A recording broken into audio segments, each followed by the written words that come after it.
These same folks who were shouting, Hosanna, Hosanna to the highest. These same folks were now yelling, crucify him and give us Barabbas. Oh, I wish I had just a little bit of help this morning. But this same Jesus, the one when he walked among them, he healed their sick. This same Jesus, when he walked among them, gave sight to their blind. This same Jesus, when he walked among them, he made the lame to walk and their dumb to talk. This same Jesus, when he walked among them, he calmed the raging sea and he walked on water. This same Jesus, when he walked among them, he fed 5,000 with 2 fish and 5 loaves of bread. This same Jesus, when he walked among them, he cast out evil spirits. He raised up the dead. This same Jesus, when he walked among them, he brought people back from the dead and brought them back from the grave in less than 1 week from Palm Sunday. On a Good Friday. He was hanging on a cross in what had to be the most hypocritical display of loyalty and love you could possibly imagine.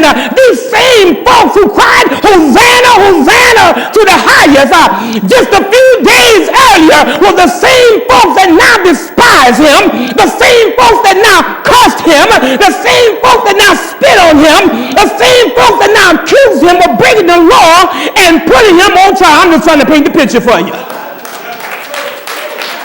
These same folks led by the conspiracy theory of the high priest, they organized a lynch mob. They hunted Jesus down and round him up like the Bible said, a lamb being led to the slaughter. Then they put him on trial in a wrong court of law. They had my Jesus, found him guilty. At the same time, they had to admit this man never committed a crime. Lord, they didn't have to find him guilty. They found him guilty without fault. Then they sentenced him to death by crucifixion. And this is one of the most barbaric types of death you could bestow upon a human being. But not only that, they took Jesus and hung him up on the cross. And if that wasn't good enough, first they had to whip him until his body was bloody and bruised. They had to whip him until his body was broken and battered. And then to make matters worse, they put a crown of thorns on his head, had him carry his own cross. And there when he got to Calvary, they put nails in his hands, they put nails in his feet, they pierced him in his side, and they hung him high up on the cross. And finally, to add insult to injury, as he hung there, dying and crying, Father, Father, they laughed at him, and they even gambled for his clothes, and they waited and they watched, and they watched and they waited, and they wanted to see if he would surely die. And they began mocking him, and they began ridiculing him, saying he was bad enough to save others, but if he's so good, and if he's so bad, and if he's so great, why can't he save himself and come down from the cross? But here's what I like about it.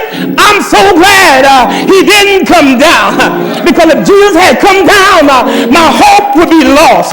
If Jesus had come down, my faith would be useless. If Jesus had come down, my living would be in vain. I'm so glad he didn't come down, but he stayed right there, suffering from your sins and my sins. He stayed right there before you and me, as a body of baptized believers, some 2,000 years later, can say that my Redeemer still lives. Job said it like this, even after this body is destroyed, yet in my flesh shall I see God again. For I know that my Redeemer lives, and that he shall stand at the latter day upon all the earth. I'm so glad he didn't come down. And because he didn't come down, I have a peace that passes all understanding. Because he didn't come down, I have a joy that's unspeakable.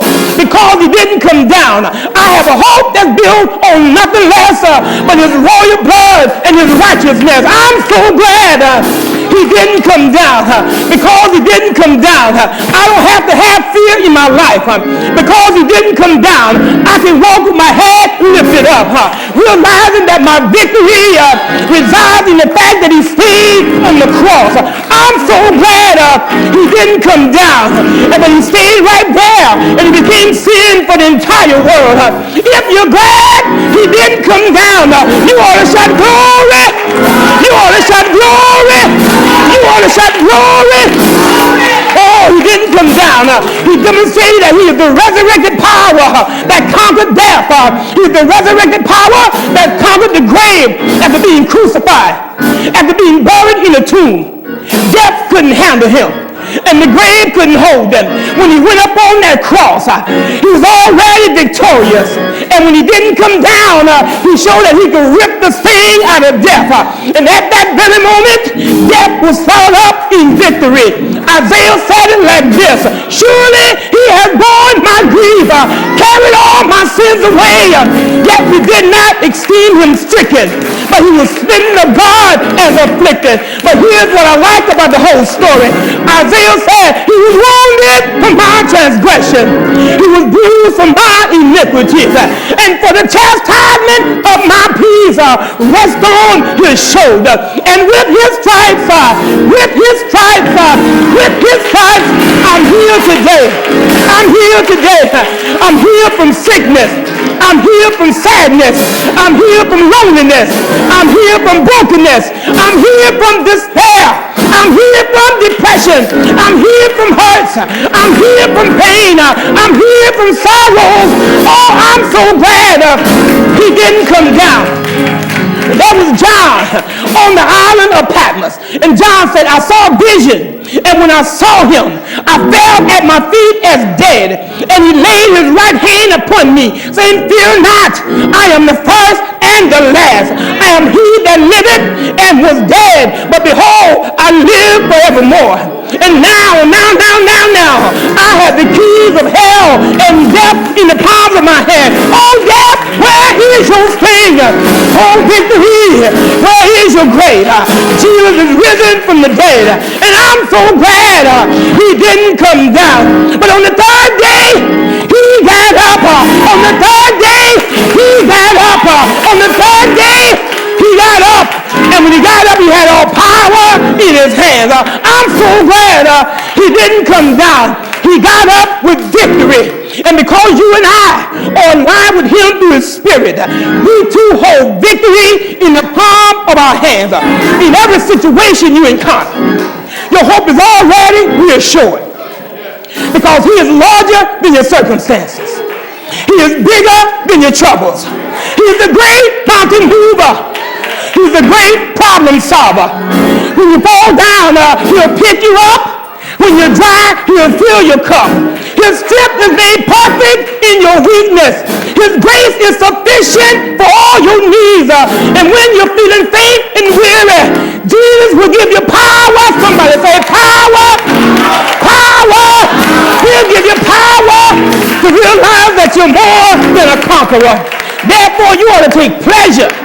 You ought to take pleasure in your infirmities. You ought to take joy in your persecution. He is your shelter in the midst of a storm. And this old world can't do you no harm. He's strong and he's mighty. He's great and he's awesome. He sympathizes and he saves. He guards and he guides. He is the wellspring of wisdom. He's the doorway of deliverance. He's the pathway of peace. He's the roadway of righteousness. I'm so glad he didn't come down. He's the master of the mighty. He's the captain of the conquerors. He's the highway of holiness. He's the gateway of glory. He heals the sick and he set the captives free. He defends the weak and beautifies the meek. Even right now, because of your faith, because of your hope in Jesus Christ, God is turning some things around in your favor. He is shifting the atmosphere just for you. He's still very much in control. Oh, taste and see that the Lord is good. His truth is everlasting and his mercy endureth forever. You need to magnify his name with me. and let us exalt his name together. You can count on him to supply all your needs.